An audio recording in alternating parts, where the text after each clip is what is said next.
Hello, everyone, and welcome to the Dr. R Show. You may be wondering, who is Dr. R and why is he on TV? Well, let me tell you a little bit about myself and how I ended up here. I've been a medical doctor since I graduated medical school at Johns Hopkins in 1979.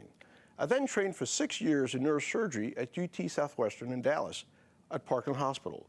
For those of you who don't remember, Parkland was the hospital they took President Kennedy to after he was shot in 1963. As you might imagine, training to be a neurosurgeon can be very demanding and takes quite a long time.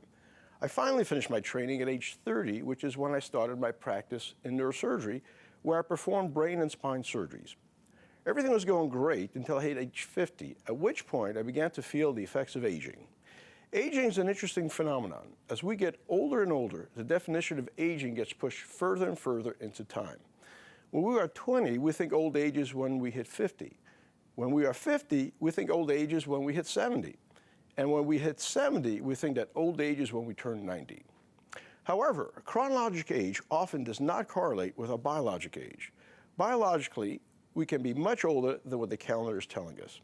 It all comes down to health span, which is that amount of time in one's life where we are in optimal health. What we all want to avoid is the inevitable onset of frailty and feebleness as we get older. With modern medicine, we keep people alive longer, but their quality of life often continues to decline. Traditional medicine has become very good at treating symptoms, but not so good at getting to the root cause of some illnesses.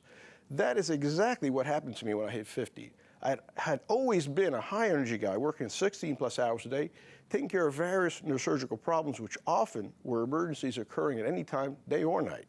This environment made it very difficult to live a healthy lifestyle. As you can see by my before pictures, the effects of poor lifestyle choices and stress can be dramatic.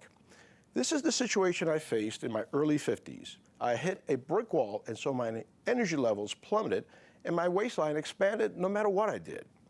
I finally realized I had hit the beginnings of old age, but I refused to give in to what many think is the inevitable, the gradual decline of function that ultimately leads to feebleness and frailty. I still was not ready for that. That is when I developed an interest in aging and in the causes of aging. As it turns out, there are certain things that can be corrected as we age and some things that cannot.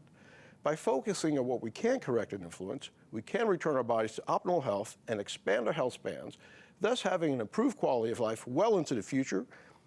Having developed a program for myself and seeing the dramatic effects it had, I decided to offer this to my patients as well. So welcome to my show as we both learn together.